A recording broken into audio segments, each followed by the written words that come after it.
दोस्तों, कई लोग अपने कामों के जरिए अनोखी पहचान कायम कर देते हैं और वह दूसरों के लिए भी मिसाल बन जाया करते हैं। गांव का एक साधारण सा लड़का, जिनके पिता एक किसान थे, परिवार की आजीविका चलाने के लिए उनके पास खेती ही एक साधन थी। उनके पास इतनी सुख सुविधाएं नहीं थीं कि वह आधुनिकता से कोई कदम ताल मिला सके। बेटा पढ़ाई लिखाई करके आगे बढ़ना चाहता है और अपने सपनों को पूरा करने के लिए वह खूब मेहनत भी करता है।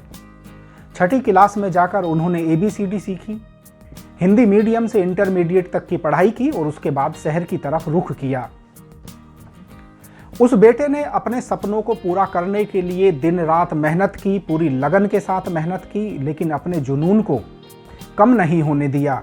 उनका एक ही सपना था, पढ़ लिख कर आगे बढ़ना और अपने परिवार का नाम रोशन करना। आज उनकी पहचान देश के काबिल IPS ऑफिसर नवनीत सिकेरा के तौर पर है।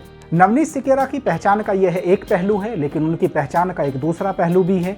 जिन लोगों ने मैक्स प्लेयर पर भोकाल वेब सीरीज को देखा होगा, वेब सीरीज उनके जीवन पर और उनकी कार्यशैली पर आधारित है। इस वेब सीरीज को लोगों ने खूब प्यार दिया और लोग हैरान रह गए कि कोई IPS ऑफिसर ऐसे भी हो सकते हैं। 6 मार्च 2020 को जब भोकाल का पहला एपिसोड रिलीज हुआ तो उसे लोगों ने खूब पसंद किया। इसको डायरेक्ट किया जतिन वागले जी ने और मोहित रैना ने इसमें नायक के रूप में, हीरो के रूप में एक मुख्य भूमिका निभाई। उन्होंने IPS नवनीत सिकेरा के किरदार को अदा किया। इसकी सफलता के बाद अब उसी वेब सीरीज को दोबारा शुरू किया गया और भोकाल 2 भी अब रिलीज हो चुकी है। भोकाल वेब सीरीज को IPS नवनीत सिकेरा पर ही आखिर क्यों बनाया गया, इसके पीछे भी एक कहानी है। 1996 बैच के IPS ऑफिसर नवनीत सिकेरा उत्तर प्रदेश में एक बहुत चर्चित नाम है। लोग उन्हें सुपर कॉप के नाम से भी जानते हैं, लोग उन्हें एनकाउंटर स्पेशलिस्ट के नाम से भी जानते हैं और उन्होंने यह मुकाम सिर्फ अपने काम से बनाया। अपने काम से उन्होंने लोगों के दिलों पर राज किया और लोगों के लिए वह रियल लाइफ में हीरो बनकर रहे। जहां से उन्हें सबसे ज़्यादा सुर्खियां मिली वह ज़िला था उत्तर प्रदेश का मुजफ्फरनगर। मुजफ्फरनगर में जब उनकी तैनाती हुई तो वहां अपराध चरम पर था। एक दौर था जब मुजफ्फरनगर अपराध की राजधानी कहा जाता था और वहां एशिया का नंबर 1 क्राइम होता था। लोग मुजफ्फरनगर जाने से डरा करते थे और मुजफ्फरनगर अपराध के मामले में ही सबसे ज़्यादा एक बदनामी का दाग उसके दामन पर लगने लगा था, जबकि ऐसा नहीं है। मुजफ्फरनगर गुड़ उद्योग के लिए बहुत ज़्यादा प्रसिद्ध है, लेकिन गुड़ की मिठास अपराध के सामने फीकी पड़ चुकी थी। अपराधियों का बोलबाला था। SSP नवनीत सिकेरा जब वहां पहुंचे तो लोगों को एक उम्मीद जगी कि एक यंग एज अधिकारी वहां आए हैं और शायद वह अपराध से जिले को मुक्त करा दें। लोग उनके पास जाते थे, इंसाफ की गुहार करते थे। अपराधी किसी भी तरीके के अपराध करने में कोई हिचक नहीं करते थे। उन्हें शायद यह मालूम था कि उनका कुछ बिगड़ नहीं पाएगा और उनके खिलाफ कोई सख्त एक्शन अधिकारी नहीं लेंगे। नवनीत सिकेरा के जाने के बाद इस सोच में परिवर्तन आया और नवनीत सिकेरा ने ठान लिया कि वह अपने स्तर से जब तक भी मुजफ्फरनगर जनपद में रहेंगे अपराध का अपने स्तर से सफाया ज़रूर करेंगे।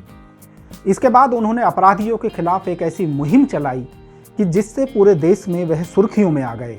एक के बाद एक अनेक अपराधियों के एनकाउंटर हुए। एनकाउंटर से अपराधी डर गए, वह दहल गए और जिला छोड़ने के लिए उन लोगों को मजबूर होना पड़ा। SSP की कार्यशैली ने लोगों को बहुत खुश कर दिया। वह लोग बहुत खुश हुए जो अपराध से पीड़ित थे और बहुत ज़्यादा वह परेशान रहा करते थे और इंसाफ की एक उम्मीद उनके दिल में होती थी। IPS नवनीत सिकेरा की यह एक तस्वीर मेरे साथ है। यह मुजफ्फरनगर ज़िले की ही तस्वीर है। यह उस वक्त की तस्वीर है जब मुजफ्फरनगर ज़िले से उनका विदाई समारोह हुआ था। यह इसलिए कि बतौर क्राइम रिपोर्टर मैं वहाँ दैनिक जागरण अखबार में काम करता था। सच मानिए, अपराध वहाँ बहुत ज़्यादा था। हम लोगों के पास बहुत काम होता था। कई बार मेरे साथ ऐसा होता था कि मैं छुट्टी जाना चाहता था और जब मैं रास्ते में होता था तो फ़ोन आ जाता था कि फिर से एक अपराध हो गया है और सच मानिए वापस जाना पड़ता था। मीडिया की दुनिया से जुड़े हुए लोग या जो क्राइम रिपोर्टिंग करते हैं या जिन्होंने की है वह बहुत अच्छे से जानते हैं, यदि आप अखबार की एक नौकरी करते हैं तो आपके पास कोई बहाना नहीं होता। आप यह कहकर नहीं बच सकते कि मैं अपने घर जा रहा हूं, या कोई भी बहाना आपका नहीं चलेगा। आपको अपने काम को अंजाम देना ही होगा। SSP नवनीत सिकेरा को मैंने अपनी आंखों से देखा। लोग उन्हें कंधों पर बैठाकर जुलूस निकाला करते थे, क्योंकि लोगों के दिलों को जो उन्होंने खुशी दी वह बीते कई सालों में नहीं मिली थी। और यह भी एक बहुत बड़ा कड़वा सच है, यदि SSP नवनीत सिकेरा की तैनाती मुजफ्फरनगर ज़िले में उस दौर में, अपराध के दौर में ना हुई होती तो मुजफ्फरनगर की तस्वीर शायद कुछ और होती और वहाँ अपराध का एक बहुत ज़्यादा सफाया करना शायद बहुत ज़्यादा कठिन हो जाता। आईपीएस नवनीत सिकेरा वर्तमान में एडीजी हैं और उनकी तैनाती फिलहाल उत्तर प्रदेश में ही है। वह कहते हैं कि प्रत्येक अधिकारी को अपने काम को ईमानदारी से अंजाम देना चाहिए और जब कोई अधिकारी अपने काम को ईमानदारी से अपना कर्तव्य समझकर अंजाम देता है तो सच मानिए जनता उसे सराखों पर बैठा लेती है। और वैसे भी पुलिस अधिकारी अपने बदन पर वर्दी सिर्फ जनता की सेवा के लिए पहनते हैं। आईपीएस नवनीत सिकेरा हमारे देश के लाखों युवाओं के लिए आज प्रेरणा हैं।